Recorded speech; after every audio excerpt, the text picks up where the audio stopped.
It's a file full of hundreds of pages of spreadsheets and detailed analysis that had been done.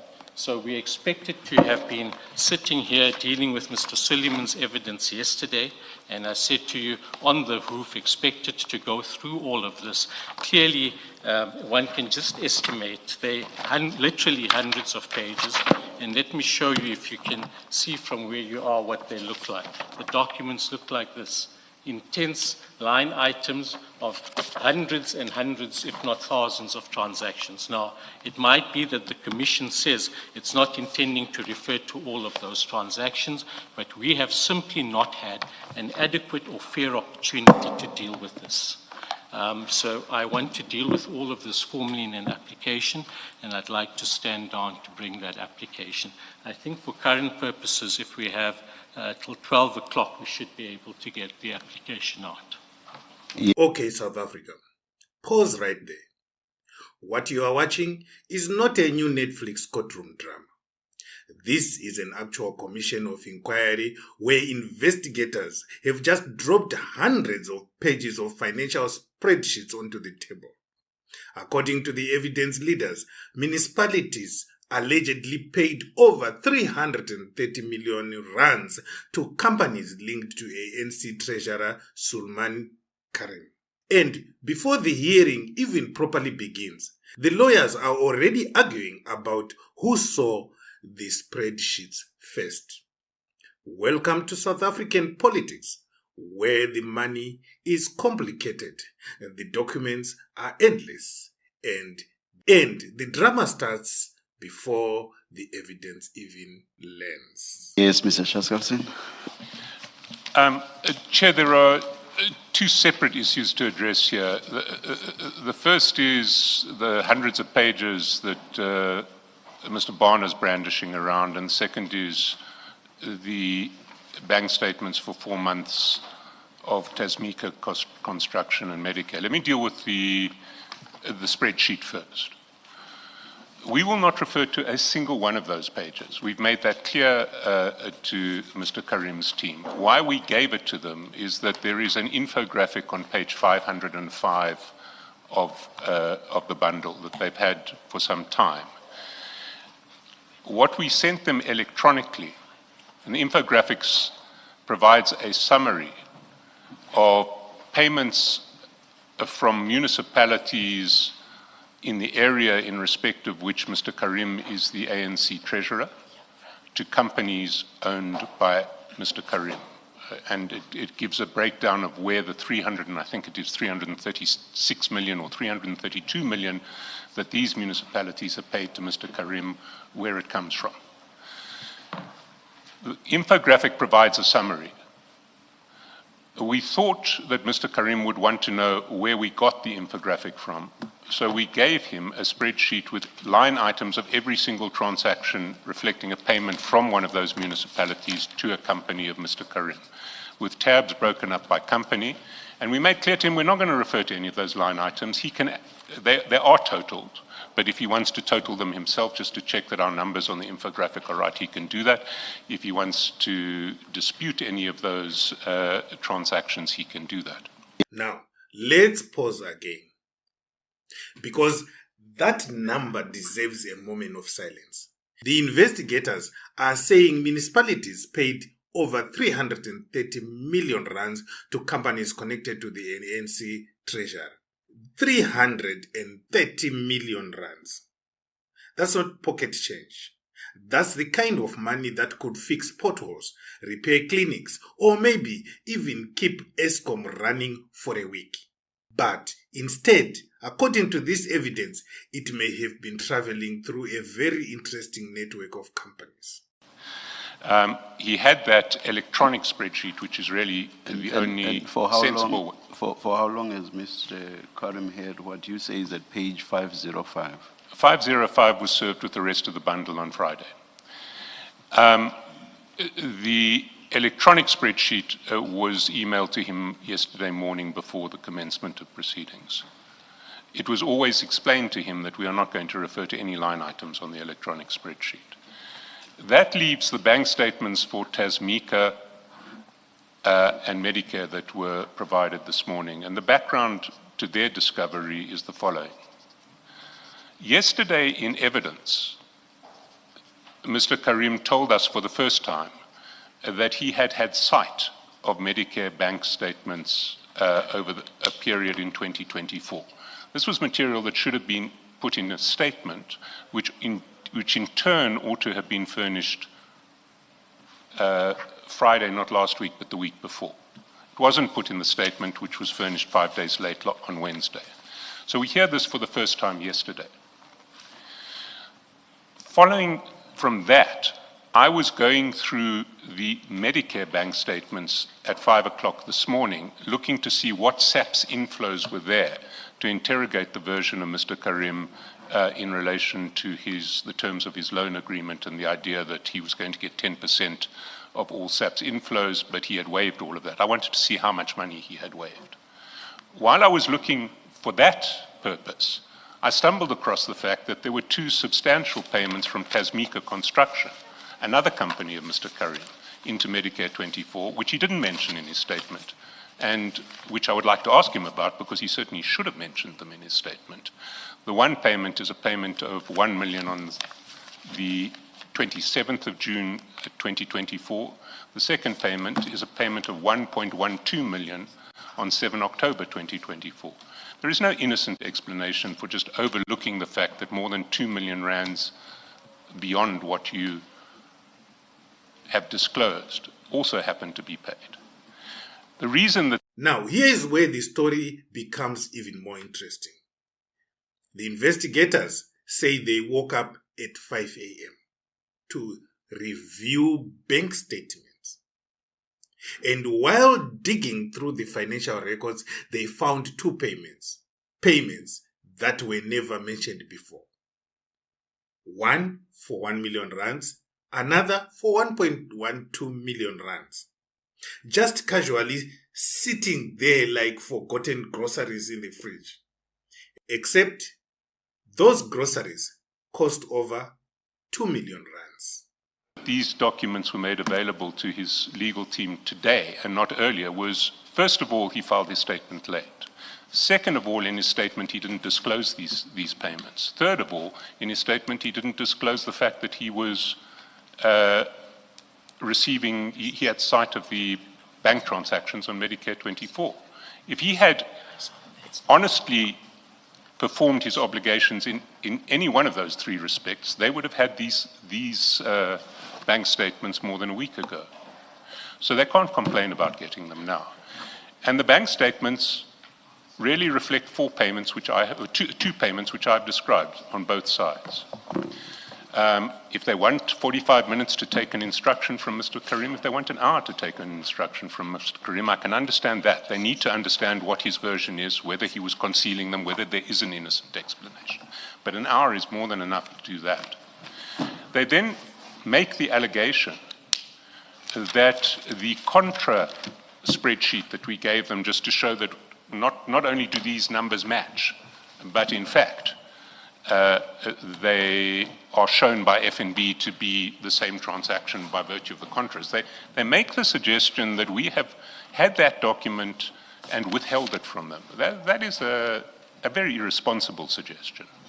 What we receive from FNB when we get bank statements from FNB is a list of all the contras. So we have contras for the entire Medicare 24 account, thousands and thousands of transactions. We don't search on that set of transactions for Tasmika Construction unless we have reason to search for Tasmika Construction.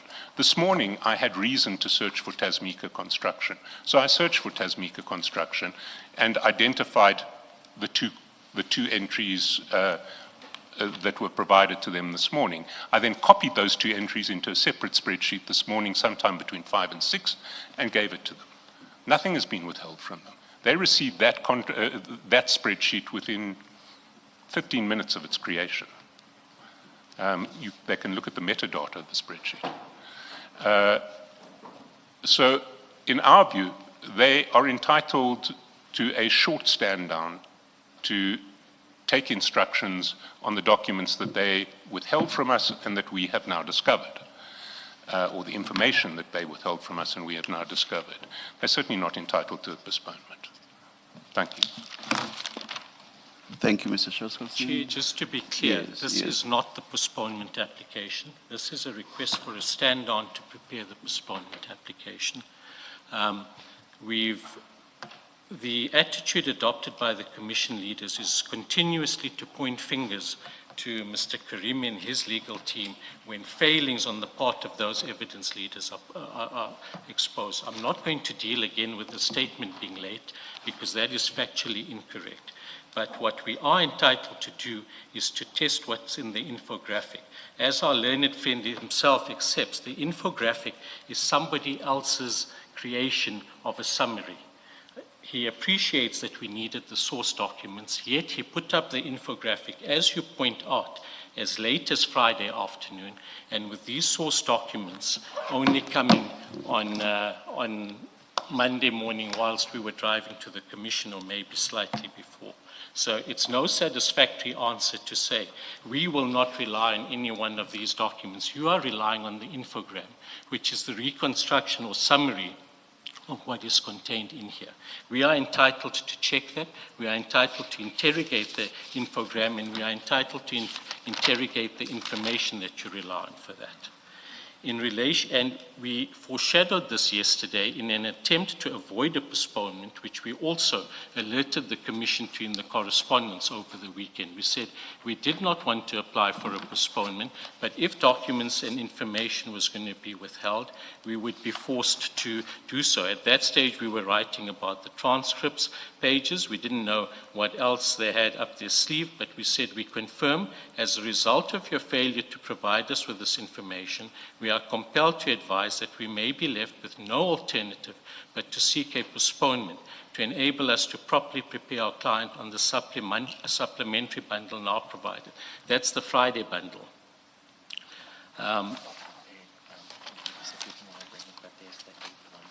Yes. We asked them to specify what Then, not satisfied that the Commission was playing open cards with us, we wrote on the Sunday, and paragraph 6 of that letter, and we'll make all of this correspondence available in the postponement application. In the circumstances, we require that you unequivocally confirm in writing the following: an itemized list of the exact documents upon which you intend to rely for the purpose of questioning our client. 6.2, confirmation that no documents or information falling outside the scope of those identified documents will be relied upon for our client's appearance. That this correspondence, together with the prior letters referred to, will be placed before the Commissioners so that they are fully appraised of the circumstances in which this issue has arisen and the manner in which our client has been required to engage with the process. So, yesterday when we got here, I said to the Commission that we've got these documents, we've not looked through it. In an attempt not to delay, we suggested that we proceed, and if we had if we finished early, I said if we finished by 12 o'clock, it might give us a chance to look at those documents. As matters turned out, we were here past 4 o'clock, got to Santon at 5. People had to go off to break fast and for the evening prayers. So we have not had a sufficient chance to look at this, and it doesn't lie in my learned friend's mouth to say he's not going to refer to it. He's had this, he's produced it, and it's the basis, as you appreciate, Commissioner, that they produced, I think the document page is correct, 501, the infogram. 505. The infogram at 505. In relation to the spreadsheet, we want our learned friends to go on oath to say the spreadsheet was produced only at past 5 o'clock this morning. And we also wish to inquire about what other documents they've had and that they've looked at. Yes, in relation to the issue of Tasmika, our learned friend in his finger pointing, which has become habitual here, suggests that this should have been covered in the statement. Well, we want to remind the evidence leaders of what was asked for in the 10-6 notice of December, the one which superseded all other notices, and in fact they said was the new notice. You'll see in paragraph 2.3, our client is asked to deal with the nature and extent of relationship with a number of entities. There's 6 of them, and when you look at that, you won't find any mention of Tasmika. So we were hardly required to consider or take instructions on Tasmika. But Chair, we have attempted to get on with matters here. The Commission's drip feeding of documents, which we've complained about, has continued right until this morning. There's an overall interest of fairness that has to be applied here. Witnesses can't be expected to deal with things on the roof, or, in our respectful submission, for things to be withheld, whether willingly or unknowingly or unwittingly, and then for us to take instructions on the turn at a very difficult time when people are not readily available at night due to religious commitments, and then to say, well, you can have an hour and just deal with this. It's not the way matters should be conducted. This is highly prejudicial to us, and we do wish to bring a formal application. Thank you. Chair, if I can respond on just on 2 issues. I'm asked to depose to an affidavit confirming that I Mr. made Bana will have the last. He can have the last, yeah, indeed, Chair. yes, yes. I've been asked to depose to an affidavit saying that I created the spreadsheet at between 5 and 6 this morning. I confirm that I created the spreadsheet between 5 and 6 this morning. And that 2-line spreadsheet did not exist prior to 5 and 6, between 5 and 6 this morning. The answer of Mr. Bana is, if Mr. Bana wants to spend 2 days plowing through various line items, his client can, I won't touch that issue today, and his client can come back on Friday. I'm not prepared to make the same tender in respect of the bank statements, because they infect all of the questioning. And there is, with respect, no reason why we should waste today, because those bank statements and those payments were not disclosed. And the client was, the witness was specifically asked to furnish a statement on the nature and extent of his relationship with Medicare 24 Tshwane district. He declined to mention that one of his companies paid over 2 million rands to Medicare Tshwane district. That should have been in the statement on any scenario. So we're here today with this problem because the witness didn't disclose payments aggregating to 2.12 million into Medicare Tshwane district when he was specifically instructed to furnish a statement about the nature. And now we enter part of South African hearings that every taxpayer loves. Lawyers arguing about paperwork instead of the money. Carrim's legal team says they didn't have enough time to analyze the documents. Investigators say the witnesses failed to disclose the payments earlier. In other words, everyone agrees the money exists. The argument is simply about who discovered it first. Extent of his relationship with Medicare Tshwane district. I accept that the witness now and his legal team now need time to consult, but they don't need time, they don't need days to consult. They can stand down, consult for a reasonable period, maybe an hour, and then we are ready to run. We oppose this suggestion that the matter should be stood down for a postponement application. If it stands down to 12 o'clock for a postponement application, the process itself achieves the postponement. Please remind me again, which aspect do you say may be pushed to Friday? The infographic and all of the underlying transactions. If they want to interrogate several thousand transactions, they can do so over the rest of the week. But they don't need the rest of the week to get a version on why payments of 2.12 million rands from Tasmika to Medicare were not disclosed in the statement and what those payments related to.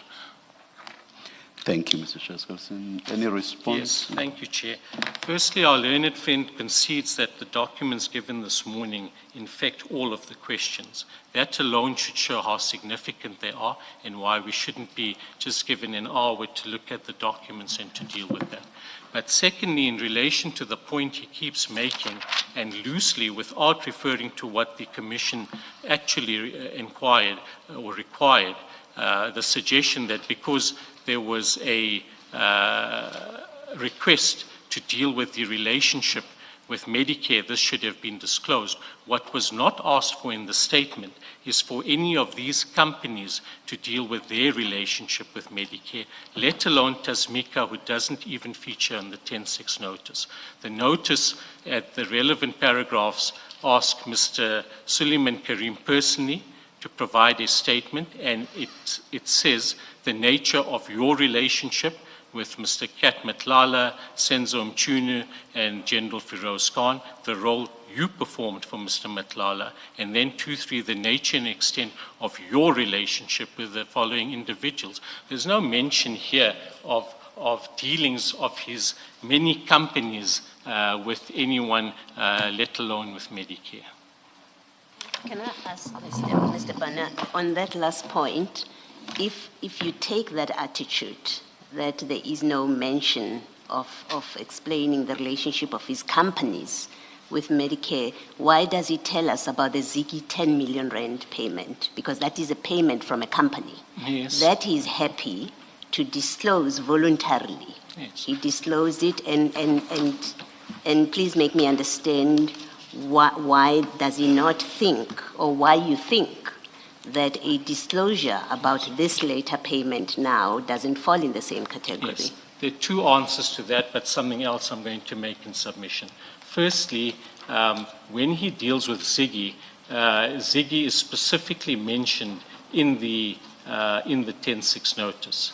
But secondly, the fact that he might have, in explaining some of these things, dealt with some of the companies. Let's assume Ziggy wasn't there.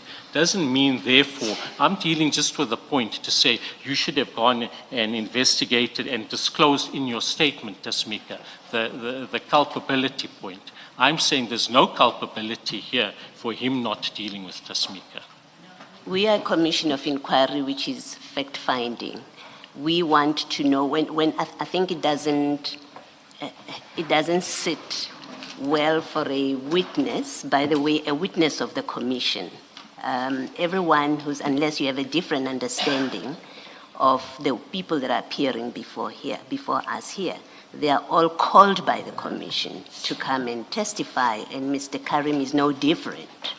For me, that's my starting point, and I hope we have a common understanding about that.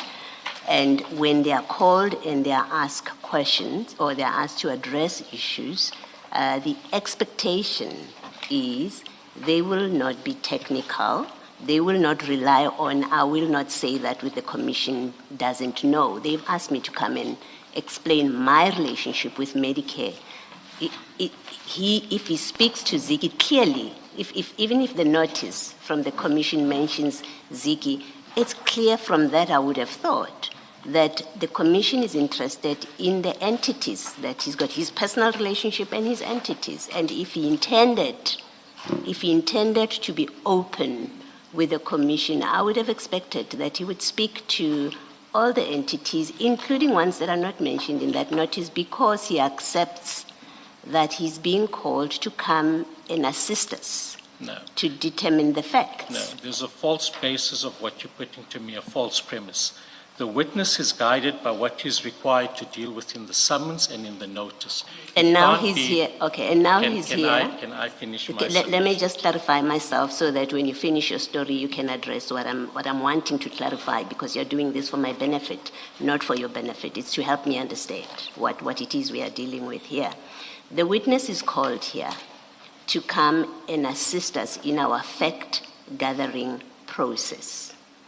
A company is mentioned because that's what we know, what the evidence leaders have found a company through whatever investigative processes. The witness knows something else that relates to the very same question, the relationship with Medicare. He knows something else, and he chooses to hold it back. That, to me, is not a witness who's coming to assist the commission. It is catch me if you can, kind of. When, in fact, the interest of the commission is to find out what are the facts that this witness knows or that he has in his possession about the relationship with Medicare. Yes. The witness is not going to take a technical attitude to say, I'm not going to testify to this. What we are discussing is why issues were not in the statement. Now, you may take that position, and that's your view, that the witness was obliged to deal with matters not stipulated in the notice or the summons. My submission to you is that that's an incorrect view. But be that as it may, it's unfair for you to make the judgment now that he chose to hold back documents when his attention wasn't directed to that. These are transactions that go back several years. This is a witness who deals in companies that have many transactions. So the premise to say he had a duty, even though there's no mention of Tasmika there, to deal with Tasmika, and the fact that he doesn't, that you can put to me that he chose to hold this back is simply incorrect. But all of this goes to no more than the criticism to say it should have been in the statement. We say that's an unfair criticism. Our learned friend can ask the questions. We are not taking a technical attitude that because it wasn't there, you're not entitled to ask the questions. But I do that to neutralize the criticism that this had to be dealt with in the statement. And that criticism is simply an excuse for the Commission having produced this at a late stage. Those are my submissions. Mr. Bana, my colleague Commissioner Baloyi came in when I also wanted to come in and also to raise a similar point. Mr. Carrim himself seems to treat his companies basically either as the same entity, as it were. I know you're going to raise the legal point that they simply cannot be. But look at who was supposed to loan the money. It was Ziggy. But I think the money did not come from... Yes, some of it came from Tamiz. And also I think the payment back, was it not to Tamiz as well? Even the payment was not to Ziggy, but to Tamiz. So he himself is treating his companies in sort of a jumble, as it were. Now, the commissioners are starting to lose patience because the defense argument is basically this. These companies are separate legal entities. But the commissioners point out something interesting. The witness himself seems to treat these companies interchangeably when moving money around. Suddenly, when the questions become uncomfortable, everything becomes very technical and very legal. So it seems highly technical, as Commissioner Baloyi suggests, for Mr. Carrim to now adopt through you this technical legal position that no, we are dealing with separate legal entities. Tamiz is separate from Ziggy, Ziggy is separate from Tamiz, and Tamiz, or rather, and both of them are separate from Tasmika. That, to me, in the circumstances of what has been happening here, is, I feel, subject to what you say, is highly, highly technical. Yes. Chair, we're not suggesting, I take your point that he's not always kept the distinctions clear. All we're suggesting is that the criticism that he deliberately withheld information from his statement is not one that can be made. And if that is going to be advanced, and particularly listening to the debate with the commissioners, it's all the more reason why we need time to deal with this carefully and properly. Because you are going to draw inferences. We can see that happening already from aspects which we say you should not. But the point I'm making is this. We don't suggest that he's not entitled to be questioned. Your point is correct that he doesn't always keep a strict distinction. But the submission goes to the criticism that somehow all of these entities that are not mentioned in the statement, I say all, but what applies in respect of Tasmika would apply to his other entities, somehow created an obligation on him to deal with whatever was done internally or otherwise, we don't know, between those companies and himself or Ziggy. Something else altogether, I don't know if Commissioner Khumalo wanted to come in on the same issue, something different altogether. What's your position with regard to the separation suggested by Mr. Shaskalsin? That is, issues relating to, is it the infographic? And the schedule. If those are pushed over to Friday, and that everything else be dealt with today's Chair, day. firstly, we're not available on Friday. I'm in the High Court on a matter, and I haven't canvassed my legal team's availability, but Mr. Carrim has me here representing him for this leg, so I'm not available on Friday. But we're happy to agree a date as soon as possible that suits diaries.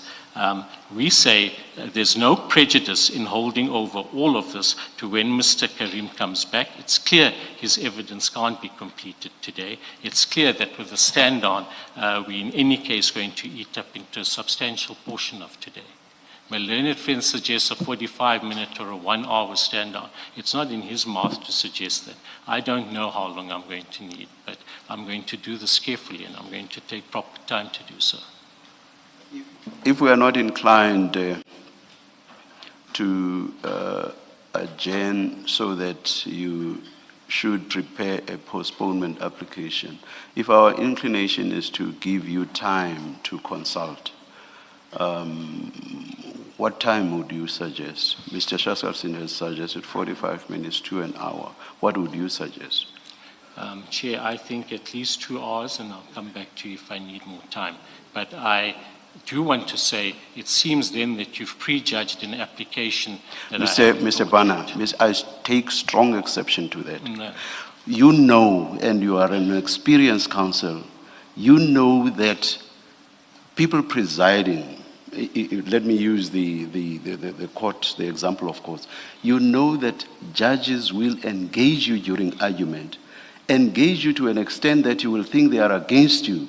But in the end, you are surprised that the judgment is in your favor. Engaging counsel has nothing to do with matters being prejudged, and you know that. I take very strong exception to that attitude. I don't think... In fact, I find it unprofessional for you to say that I have prejudged issues purely because I'm engaging you. I take strong exception to that. I don't think that you should take exception. And I do. Can I respond, Chair? What you put to me was that you weren't going to allow an opportunity for the postponement application. I did not. I did not say I am not. I never said so. We can play back the tape. We can play back the recording. Then I was mistaken. So that is, I can actually, to be rough, I can say you are lying. No, then I was mistaken. I understood you to say that you were not prepared to allow a stand-on for the postponement application to be brought, but you were ready to consider the stand-on to deal with the documents. If I was mistaken in that, then I'm mistaken, but that is clearly how I understood it. You definitely are. I did not. It was an if situation, which arises all the time during argument. Then I accept that. Thank you. And you apologize for what you said, because you basically suggested impropriety on my part that I've prejudged issues whilst the matter is being debated. Are you tendering an apology for that? Yes, if I misunderstood it, then I tender an apology. But as you say, the record will indicate, and my recollection is that you said, if you are not prepared... So you are tendering a qualified apology, a conditional apology. Chair, if I'm you mistaken, are tendering a conditional... I apologize, but that's not what I heard. You are saying if the recording can what, so you are tendering a conditional apology. It's what you put to me as well, that the recording will reflect what happens. What's good for you is good for me. So I'm not accepting the so-called apology. Thank you very much. Any further submissions? No, I did say if I misunderstood, I'm saying I'm not, let's step off that. I'm saying I'm not accepting it. So let's step off that. Any further submissions? No further submissions. Thank you very much. And just when you think the drama is over, the hearing explodes. One of the lawyers accuses the commissioner of prejudging the case. The commissioner fires back immediately and calls the accusation unprofessional. Suddenly, the courtroom turns into a debate about apologies, misunderstandings, and recordings. At this point, even the microphones probably needed a tea break. Eventually, the hearing had to be adjourned, which in South Africa usually means one thing: the real fight is only just beginning. But the bigger question remains: if hundreds of millions of rands in municipal payments really flowed through politically connected companies, then South Africans deserve answers. Not spreadsheets, not technical arguments, not legal gymnastics, just the truth. There you are, ladies and gentlemen. This is Mzansi Roast News. Don't forget to subscribe, share this video, and let your views be known in the comments section.